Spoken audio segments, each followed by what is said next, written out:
আসসালামু আলাইকুম। Welcome back to my channel Roza's kitchen. কি ভাবছেন দেখে যে আজকে আমি পিৎজার রেসিপি দিব? জি, ঠিকই ভাবছেন। আজকে আমি দেখাবো কিভাবে আপনি ঘরেই আপনার বাচ্চাদেরকে পরিবারকে নিয়ে পিৎজা তৈরি করে খেতে পারেন। খুব সহজ রেসিপিতে আমি দেখাবো কিভাবে আমি এই পিৎজাটি ঘরে তৈরি করলাম। পুরো ভিডিওটি না টেনে আপনি যদি দেখেন তবে আপনিও পারবেন এরকম সুন্দর একটা পিৎজা আপনার বাচ্চাদেরকে ঘরে বানিয়ে দিতে। যে পিৎজাটা কিনা বাজারে কিনতে গেলে 700-800 টাকার বেশি লাগবে, আর আপনি এটা বাসায় কিছু টাকা খরচ করেই ঘরে তৈরি করে নিতে পারেন।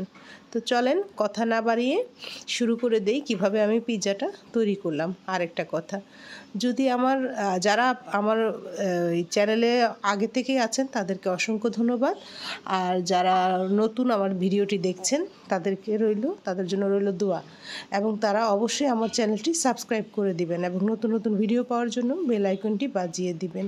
তো চলেন কথা না বাড়িয়ে শুরু করে দিই কিভাবে আমি এই পিৎজার ডো তৈরি করলাম, কিভাবে আমি পিৎজাটা তৈরি করলাম। প্রথমে আমি একটা পাত্র নিয়ে নিব এবং ওই পাত্রের মাঝে 5 কাপ মেজারমেন্ট কাপের 5 কাপ আটা ময়দা আপনার ঘরে যা থাকে আপনি নিতে পারেন, কোনো সমস্যা নাই। তার মধ্যে দিয়ে দিলাম পরিমাণ মতো লবণ।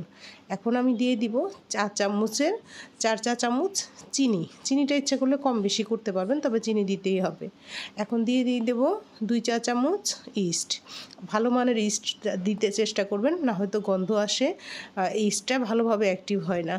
তো আমি আলাদাভাবে ইস্ট অ্যাক্টিভ করব না, এভাবে আমার ইস্টটা অ্যাক্টিভ হয়ে যাবে। এখন আমি নর্মাল পানি, একেবারেই নর্মাল পানি দিয়ে, ট্যাবের যে কলের নর্মাল পানি আছে সেই পানিটা দিয়েই আস্তে আস্তে করে ডোটা ধরে নিব। পানিটা একবারেই দিয়ে দিবেন না, পানিটা একবারে দিয়ে দিলে সেক্ষেত্রে মেজারমেন্টের সমস্যা হতে পারে। পানিটা অল্প অল্প করে দিবেন যাতে আপনি আন্দাজটা বুঝতে পারেন, কারণ অনেক সময় ময়দা বা আটা এক এক রকম পানি টানে। তো আমি অল্প অল্প করে পানি দিয়ে মোটামুটি নরম একটা ডো তৈরি করে নিব।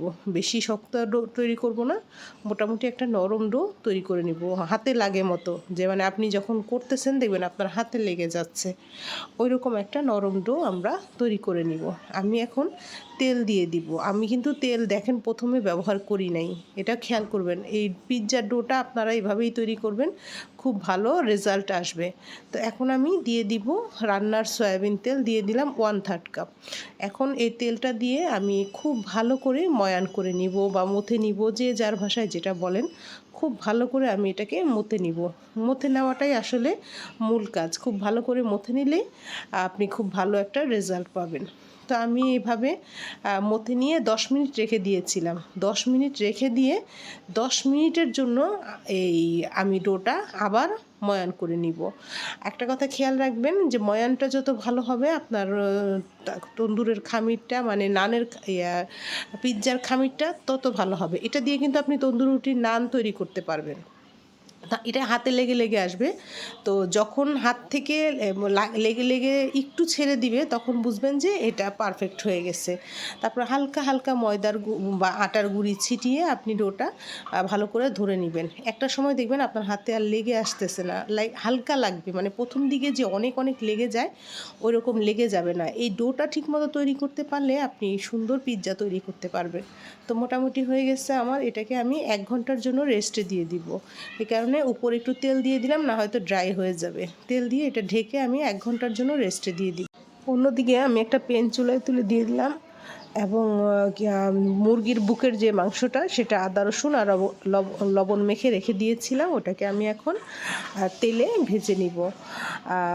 পিৎজার জন্য যে চিকেনটা দিতে হয় সেই চিকেনটা আমি তৈরি করছি। তেমন কিছু করতে হবে না, আদা রসুন বাটা দিয়ে একটু লবণ দিয়ে মেখে রেখে দিয়েছিলাম। এটাকে 5-6 মিনিট একটু ভেজে নেওয়া হালকা তেলে, আর কোনো মশলা দিতে হবে না, এটা পুরোপুরি এরকম থাকে। তো আমি এটাকে 5-6 মিনিটের জন্য একটু খেয়াল করে নাড়বেন, যে একটু নাড়তে নাড়তে এটা ভাজা হয়ে যায়, কারণ এটা ছোট করে কাটা থাকে তো, আর আদা রসুন দেওয়া থাকে, খুব সহজে এটা মানে গলে যায়, মানে সিদ্ধ হয়ে যায়। আপনি একটু যখন বুঝবেন যে দেখতেছেন না, যে মানে মোটামুটি বোঝা যায় যে অনেকটাই হয়ে আসছে, এরকম যখন হয়ে যাবে তখন আমরা এর মাঝে নেড়ে চেড়ে নিব এবং কিছুক্ষণ পরে আমরা এর মাঝে সয়া সস দিয়ে দিব। একটু সয়া সস দিলে চিকেনের খেতে খুব টেস্ট হয়। এখন আমি এর মাঝে দিয়ে দিব সয়া সস 1 টেবিল চামচ সয়া সস দিয়ে আমি এটাকে আবার একটু নেড়ে চেড়ে নিব। তাহলে চিকেনের ভিতরটা জুসি জুসি হবে, খেতে খুব ভালো লাগবে। সয়া সসটা দেওয়ার পরে একটু পানি পানি হয়ে যাবে, টেনশন করবেন না, ওই পানিটা শুকিয়ে নিলেই আমার চিকেনটা রেডি হয়ে যাবে। এই যে আমার চিকেনটা মোটামুটি রেডি হয়ে গেছে, আমি চিকেনটা এখন নামিয়ে ফেলবো। ওদিকে আমার মানে ডোটা ইস্টটা অ্যাক্টিভ হয়ে কত ফুলে গেছে ডোটা। এখন আমি ডোটাকে আবার 10 মিনিটের জন্য ময়ান, 10 মিনিট লাগবে না, এখানে 4-5 মিনিট একটু ময়ান করে নিলেই হবে। আমি তো প্রথমে 10 মিনিট করেছিলাম, এখানে 2-3 মিনিট জাস্ট একটু আবার ময়ানের মতো করে হালকা হালকা ময়দা ছিটিয়ে নেবেন, বেশি ময়দা নেবেন না, ময়দা বা আটা নেবেন না, এতে করে মেজারমেন্টে আমরা যে ইস্ট ব্যবহার করেছি এতে কম বেশি হয়ে যেতে পারে, স্বাদে সমস্যা হতে পারে। তো ময়দাটা হালকা হালকা দিবেন এবং এই ইস্টটাকে, এই ডোটাকে খুব ভালো করে আমরা ময়ান করে নিব। তারপরে এখান থেকে আমি 500 গ্রামের মতো আলাদা করে নিব। আমি 500 গ্রাম দিয়ে তৈরি করব। আপনারা ইচ্ছে করলে এর চেয়ে কম বেশিও করতে পারেন। আপনারা যদি 6 ইঞ্চির পিৎজা তৈরি করেন সেক্ষেত্রে আপনারা 300 গ্রাম ময়দা মানে ডো নিবেন 6 ইঞ্চির জন্য। আর যদি আপনারা 12 ইঞ্চির জন্য করেন সেক্ষেত্রে আপনারা 400 গ্রাম নিতে পারেন, কোনো সমস্যা নেই। আমি বাসার জন্য করব, আমি একটু বেশি করে করেছি, আমি 500 গ্রামের নিয়েছি। ঘরের জন্য করলে তো আসলে মেজারমেন্টের তেমন কোনো বিষয় আসে না। তো আমি প্রথমে তেল ব্রাশ করেছি, তারপরে একটু ময়দা দিয়ে একটু ঝেড়ে নিয়েছি। এখন আমার যে রুটিটা সেটাকে আমি সুন্দর করে একটা পিৎজার শেপে নিয়ে আসব। আমার পিৎজার শেপে নিয়ে আসা হয়ে গেছে। এখন আমরা একটু চারদিকে মানে একটু গোল গোল করে দিব, যাতে পিৎজার যে গোল গোল একটা থাকে ওটা হয়ে যায়। আর কাঁটা চামচ বা যে কোনো কিছু দিয়ে একটু কেটে দিব যাতে রুটির মতো ফুলে না উঠে। এখন আমি এটার মাঝে দিয়ে দিব আমার যে চিকেন রেখেছি, এটা আমার যে পিৎজার যে রুটিটা, এর মাঝে আমি সস দিয়ে দিব। টমেটো সসটা দিবেন, আর যদি আপনার ঘরে বানানো সস থাকে সেটা দিবেন। পিৎজার সস কিন্তু আসলে আলাদা হয়, পিৎজার সসে কোনো চিনি থাকে না, সেটা ঘরে বানালেই ভালো হয়, কিন্তু আমি শর্টকাটের জন্য দোকানেরটা দিয়েই করলাম। এখন আমি একটু চিজ ছিটিয়ে দিলাম, প্রথমে সস দিলাম, তারপর একটু চিজ ছিটিয়ে দিলাম। তারপর আমি আমার যে চিকেনগুলা, এটা হচ্ছে নিজের ইচ্ছা মতো দিতে পারবেন, নিজের ইচ্ছা মতো সবজি যে সেই সবজিগুলা পিৎজার সাথে যায় ওরকম সবজি দিতে পারবেন। তো আমি চিকেন দিলাম, তারপরে পেঁয়াজ দিলাম, আমি যে চিকেনগুলো তৈরি করেছিলাম চিকেনগুলো দিলাম, তারপরে রিং রিং করে পেঁয়াজ কেটেছিলাম পেঁয়াজটা দিলাম। এখন আমি দিয়ে দিলাম যে ছোটো ছোটো করে ক্যাপসিকাম কেটেছিলাম, ক্যাপসিকামগুলো দিয়ে দিলাম। তারপরে আমি বড় ক্যাপসিকামগুলো একটু সাজিয়ে দিলাম। এটা আপনার মনের মাধুরী মিশিয়ে আপনি যেভাবে সাজাতে পারেন, ইচ্ছে করলে টমেটো দিতে পারেন, মাশরুম দিতে পারেন, অলিভ দিতে পারেন। আর আমি এখানে দিয়ে দিব অরিগ্যানো। আমার অরিগ্যানো, কাঁচা অরিগ্যানো গাছ আছে, যে কারণে আমি এটাতে ড্রাই অরিগ্যানো ব্যবহার করি না, কাঁচা অরিগ্যানোটাই আমি দেই। তো আমার পিৎজা মোটামুটি রেডি। এখন আমি উপর দিয়ে চিজ দিয়ে দিব। চিজ হচ্ছে পিৎজার মূল একটা উপাদান, যেটা ছাড়া আসলে পিৎজাই হয় না। তো আমি প্রায় 200 গ্রামের মতো চিজ এই পিৎজাটার মধ্যে দিয়ে দিয়েছি।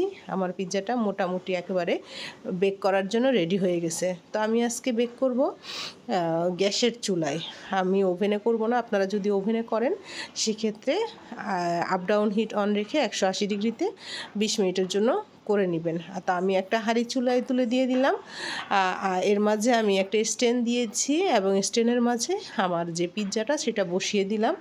এখন আমি চুলায় আগুন দিয়ে দিব, ভালো করে বসিয়ে চারদিক দিয়ে যাতে সমান হয়েছে কিনা এটা দেখে খেয়াল করে বসিয়ে এটা আমি ঢেকে দিব। ঢেকে দিয়ে চুলায় আগুন দিয়ে দিব, খুব বেশি আগুন দিব না, একবারে মিডিয়ামের চেয়ে একটু হাই দিব, একেবারে মানে একেবারে লো না, লোর থেকে একটু হাই, মোটামুটি মিডিয়ামের চেয়ে একটু লো আমি আগুন দিয়ে 20 থেকে 25 মিনিটের মধ্যে আমার পিৎজাটা হয়ে গেছে। এই যে আমার পিৎজাটা তৈরি হয়ে গেল। ভাবা যায় কত, আসলে আমার ভিডিওটা দেখে আপনার হয়তো বা মনে হতে পারে অনেক পরিশ্রম, আসলে তেমন কিছু না। আপনি বাসায় চেষ্টা করে দেখেন, তেমন কিছু না। বাচ্চারা কত খুশি হবে আপনি চিন্তা করতে পারেন, আপনি যদি আপনার বাচ্চাদেরকে বাসায় এরকম একটা পিৎজা বানিয়ে দিতে পারেন। আমার বাচ্চারা অনেক খুশি হয় এবং আমার খুব ভালো লাগে, বাচ্চাদের জন্যই আসলে সব কিছু করা। তো আসলে ভিডিওটা আপনাদের কেমন লাগলো? পিৎজাটা খেতে কিন্তু খুবই মজার হয়েছিল। আমার ভিডিওটা কেমন লাগলো অবশ্যই কমেন্টস করে জানাবেন। আর অবশ্যই নতুন নতুন ভিডিও পাওয়ার জন্য বেল আইকনটি বাজিয়ে দিবেন এবং আমার চ্যানেলটি সাবস্ক্রাইব করে দিবেন। আবার দেখা হবে নতুন কোনো রেসিপিতে। ওই পর্যন্ত আল্লাহ হাফেজ, সবাই ভালো থাকবেন। আসসালামু আলাইকুম।